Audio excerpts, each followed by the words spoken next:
Hello everyone. आशा करता हूँ कि आप घर पे सब अच्छे होंगे। आज हम लोग करेंगे previous year question BEd entrance exam के 25 हिंदी के। तो ये जो 25 क्वेश्चन होंगे ये सारे प्रीवियस ईयर हैं। ध्यान से इन्हें आप करिएगा, ठीक है। जो भी आपको आंसर जितने भी 25 में से 25 में से आपके क्वेश्चन सही होते हैं इनको कमेंट बॉक्स में ज़रूर बताइएगा कितने आपके 25 में सही हुए। उम्मीद है कि 25 में 25 सही होंगे।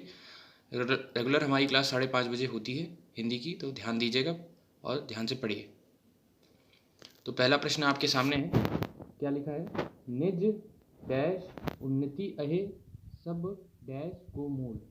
तो ये भारतेंदु हरिश्चंद्र की ये जो पंक्तियां हैं इसको पूर्ण करना है हमें।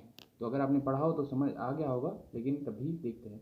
तो ऑप्शन ए क्या कहता है कि निज उन्नति अहे सब भाषा को मूल। मैं सिर्फ डायरेक्टली बोल दे रहा हूँ कि उन्नति इधर बोल दे रहा हूँ, भाषा इधर लिख दे रहा हूँ, ठीक। तो इस तरह अगर चले तो जैसे पहले में उन्नति और भाषा लिखा जाएगा, फिर क्या बोला जाएगा कि निज भाषा उन्नति अहे सब उन्नति को मूल। तीसरा ऑप्शन क्या है, सी वाला, कि निज भाव उन्नति अहे सब भाषा को मूल। और तीसरा और आखिरी ऑप्शन क्या कहता है, डी, कि निज भाषा उन्नति अहे सब भाव को मूल। तो क्या अर्थ लगता है भाई? अर्थ तो बैठना चाहिए ना। तो अभी तक शायद आपने उत्तर दे दिया हो, और उत्तर अगर आपने लगाया है बी तो आप एकदम सही हैं। क्या बोला जाएगा? निज भाषा उन्नति अहे सब उन्नति को मूल। इसका अर्थ क्या होगा कि जो आपकी खुद की भाषा है, मातृभाषा है, उससे ही उन्नति आएगी आपको, ठीक है। तो आपकी मातृभाषा हिंदी है क्योंकि आप सब उत्तर प्रदेश से हैं, तो कृपा करिए घर पे भी अपने आसपास हिंदी में ही बोलें और शुद्ध हिंदी में बोलें, क्योंकि अशुद्ध हिंदी आजकल बहुत प्रचलित हो गई है, बहुत बोलते हैं। तो कोशिश करिए कि जितने भी हिंदी के शब्द हो सके उन्हें बार बार प्रयोग में लाइए, उससे अच्छा लगता है, सुनने में भी अच्छा लगता है। नहीं तो आप हिंदी इंग्लिश का मिक्स करके थोड़ा सा अच्छा नहीं लगता, प्रभाव अच्छा नहीं पड़ता। चलिए दूसरे प्रश्न पे आते हैं। पहला प्रश्न का उत्तर क्या था? बी, जो आपने सही लगाया था। दूसरा प्रश्न क्या कहता है कि अपनी खिचड़ी अलग पकाना। अपनी खिचड़ी अलग पकाना। अब भाई अपनी खिचड़ी पकाइए, खिचड़ी खाइए। तो ऑप्शन क्या क्या है? मनमानी करना, अनर्गल बातें करना, सबसे अलग रहना, अपने ही काम में लगे रहना। तो उत्तर एकदम साफ है। अगर आपको पता हो कि अपनी खिचड़ी अलग पकाना का अर्थ क्या होगा, क्या आप बी लगा रहे हैं तो आप क्या हैं? गलत। और अगर आप ए लगा रहे हैं तब भी आप बहुत ही गलत हैं। तो सही उत्तर क्या होगा? सबसे अलग रहना ही क्या है? अपनी खिचड़ी अलग पकाना। चलिए धीरे धीरे चल रहे हैं। आप प्रश्न का उत्तर जैसे ही पढ़ें ध्यान से देखिए। सबसे प्रमुख कार्य क्या करना है क्वेश्चन पढ़ते वक्त, कि क्वेश्चन को ध्यान से पढ़ें। क्वेश्चन आपसे क्या चाहता है, ऑप्शन में ही आंसर है ना। जो ये ऑप्शन वाले पेपर होते हैं कितने ईजी हैं, सोच लीजिए। आंसर आपकी आंखों के सामने है। मतलब बोलना आसान है मेरे लिए भी, लेकिन आसान है ये आपको भी मालूम है कि ऑप्शन आंसर आपके सामने है। तो आप ज़्यादा से ज़्यादा पढ़िए और ध्यान से पढ़िए। कहीं कभी कभी क्वेश्चन पढ़ते पढ़ते आंसर आ जाता है और फिर क्लिक कर जाता है। तो इसलिए फोकस करें। तो मतलब आपके जैसे 25 क्वेश्चन है, 25 में आपको 20 आते होंगे, 5 जो नहीं आते होंगे, इनमें अगर आपने ध्यान से पढ़ा तब भी आपके हो जाएंगे। तीसरा प्रश्न क्या कहता है कि मौसम में आर्द्रता। देखिए आर्द्रता को क्या बनाया गया है, अंडरलाइन भी किया गया है, छाई हुई है। रेखांकित शब्द का विलोम शब्द क्या है? क्या? विलोम। तो विलोमार्थी या पर्यायवाची तो पूछा ही जाने वाला है। तो आर्द्रता का विलोम क्या है? तो आर्द्र, गीला, शुष्क की सूखा। तो इसका अर्थ क्या होगा, इसका विलोम क्या होगा? अगर आप ऑप्शन लगा रहे हैं सी तो आप एकदम क्या है? सही, शुष्क ही उत्तर होगा। चलिए अब हम आ जाते हैं अपने कौन से प्रश्न पर? 50। अपने चौथे प्रश्न पर आ जाते हैं। चौथा प्रश्न क्या कहता है कि क्रिया विशेषण के कितने भेद होते हैं? कितने भेद होते हैं किसमें? क्रिया विशेषण में। सोच के बताइए। ऑप्शन क्या है? 3, 4, 6 और 2। क्या उत्तर होगा? अगर आप क्या लगा रहे हैं ऑप्शन सी तो आप एकदम गलत हैं। अगर आप लगा रहे हैं ऑप्शन डी तो भी आप गलत हैं। अगर ऑप्शन लगा रहे हैं कौन सा? बी, तो आप एकदम सही हैं। 4 उत्तर होगा। और 4 कौन कौन से हैं अगर आपको याद हो मैं बताता हूँ। पहला है कालवाचक, दूसरा है स्थानवाचक क्रिया विशेषण, तीसरा है रीतिवाचक और चौथा है परिमाणवाचक।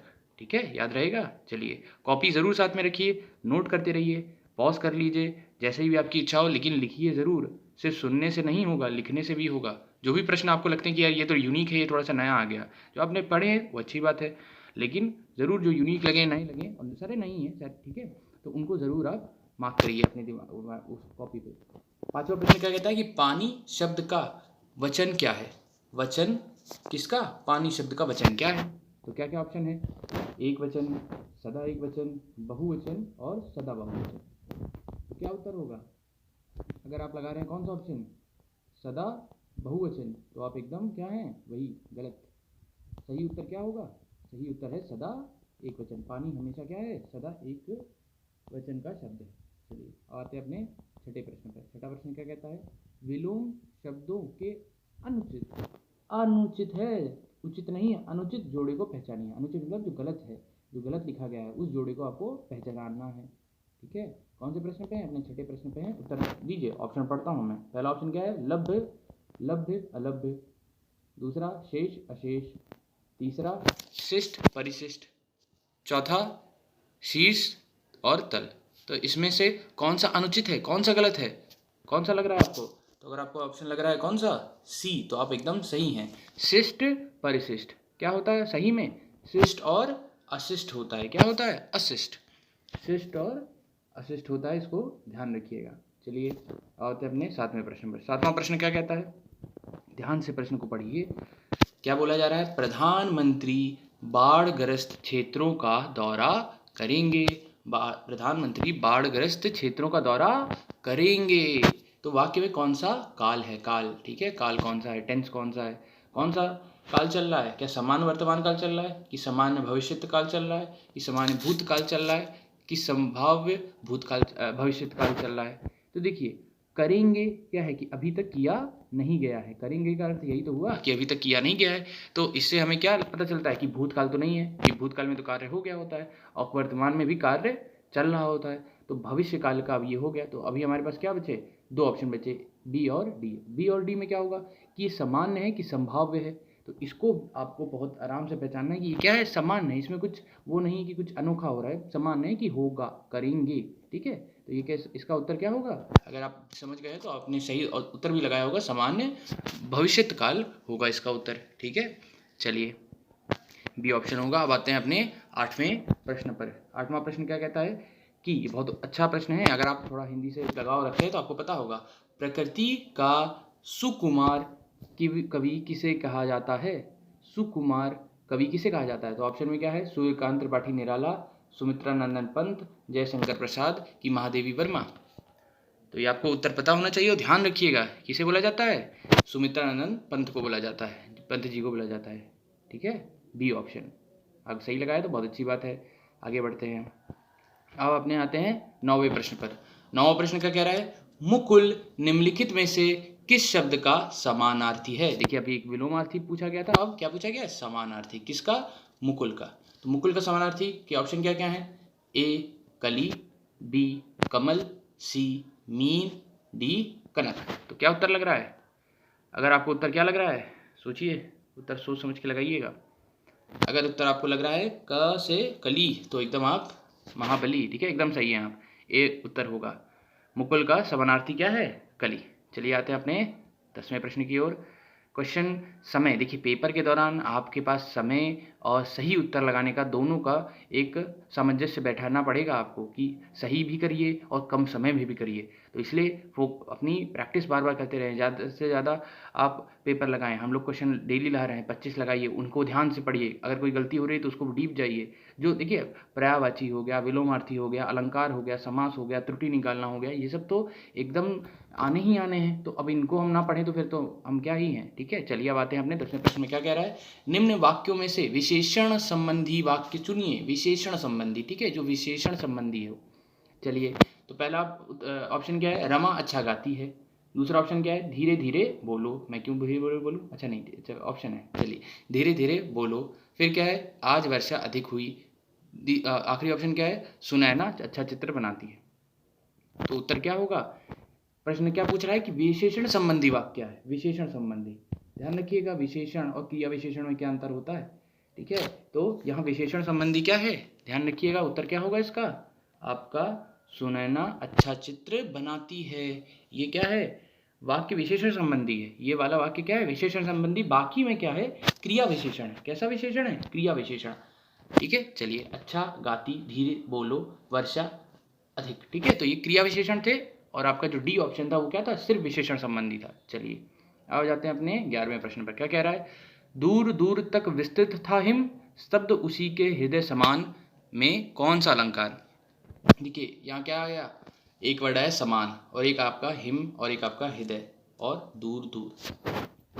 तो कौन सा अलंकार है? अलंकार देखिए मैंने बोला था प्रश्न आना ही आना है तो ये आएगा। ठीक है, चलिए क्या क्या ऑप्शन है। ए है संदेह, दूसरा है मानवीकरण, तीसरा है रूपक और चौथा है आपका उपमा। तो यहाँ क्या लग रहा है उत्तर? अगर आप लगा रहे हैं कौन सा ऑप्शन लगाइए, टाइप कर चुके होंगे अभी तक आप, और उत्तर क्या होना चाहिए? डी, उपमा अलंकार। क्यों?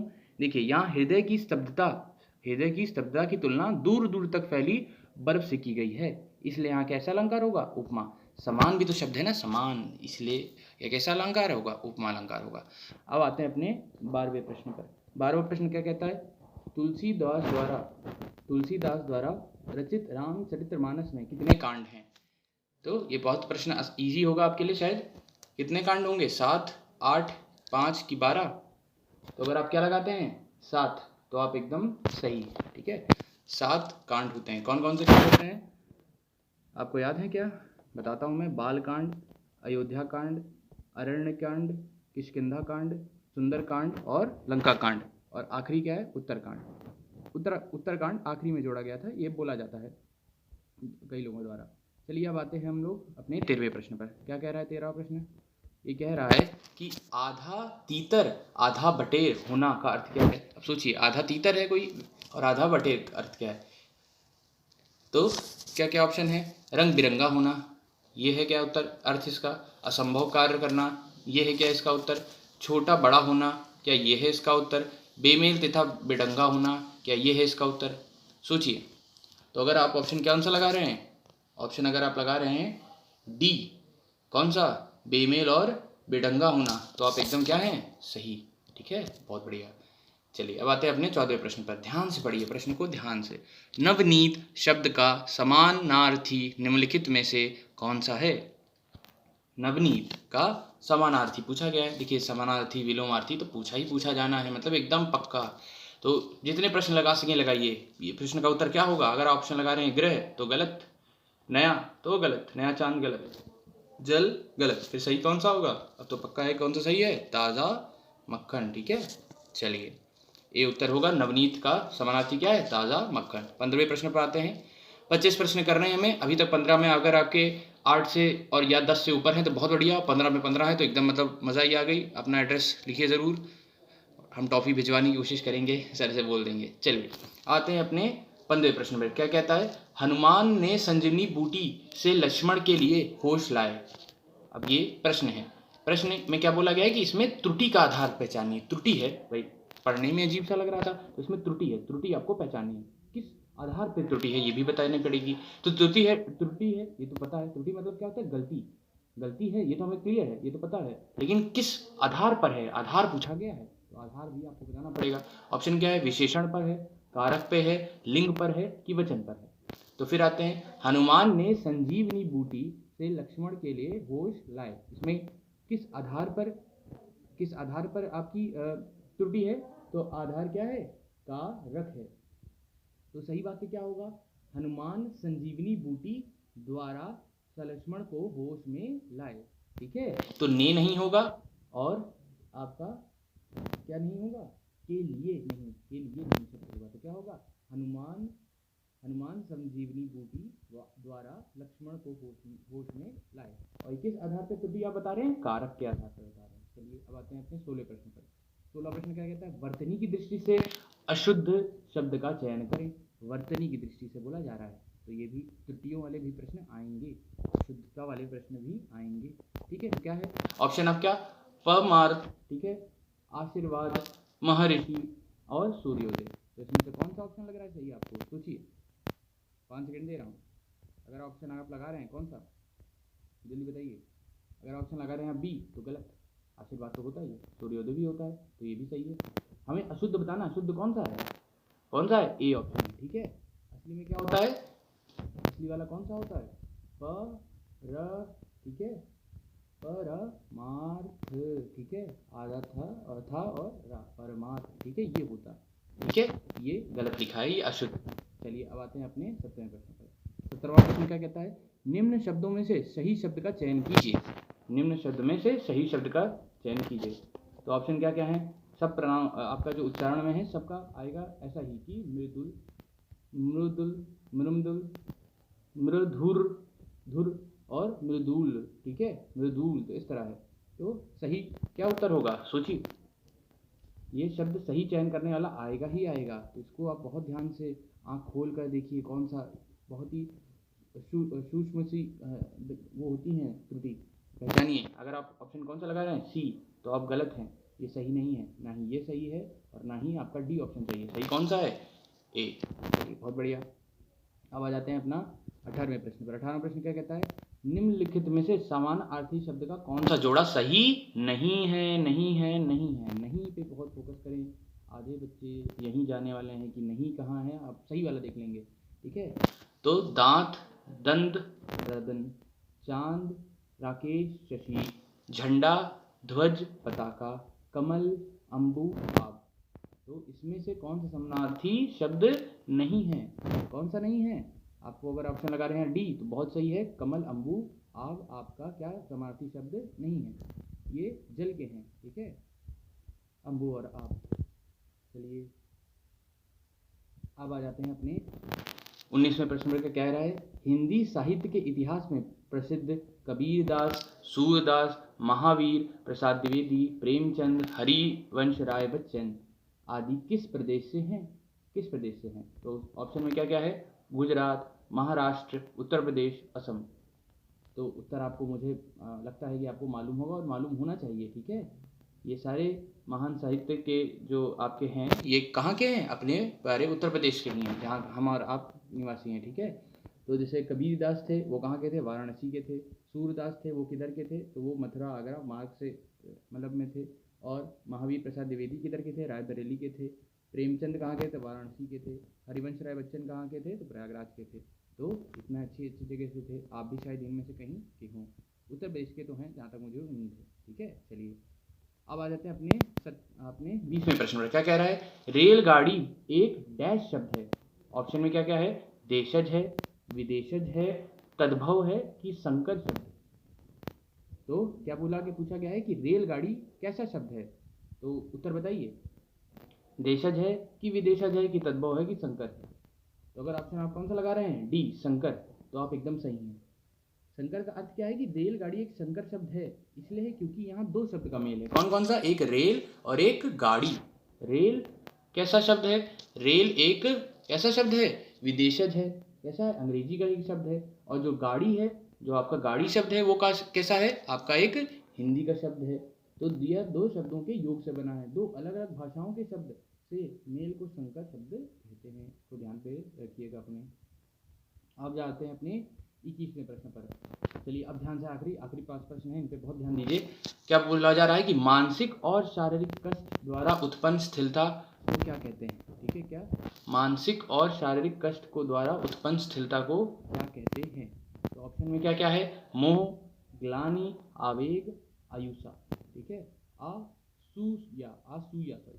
ठीक है, तो क्या क्या ऑप्शन है? मोह, ग्लानि, आवेग और असूया।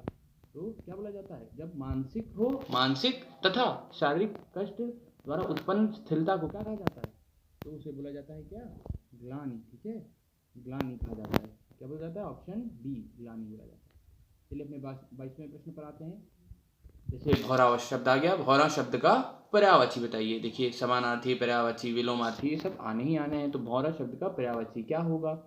देखिए मैंने बोला ना कि अपनी मातृभाषा का प्रयोग करेंगे तो आपको शब्दों का ज्ञान होगा। भौरा शब्द का पर्यायवाची बताइए। तो ऑप्शन क्या क्या है?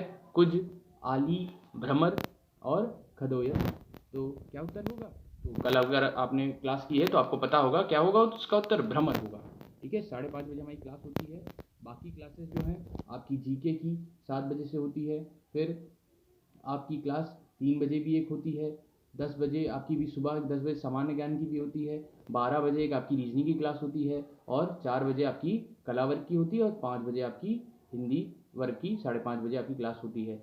अगर आप B.Ed एंट्रेंस के एग्ज़ाम के लिए पढ़ रहे हैं और अब तो बहुत कम दिन बाकी हैं, तो इसलिए फोकस होकर पढ़िए हमारे साथ।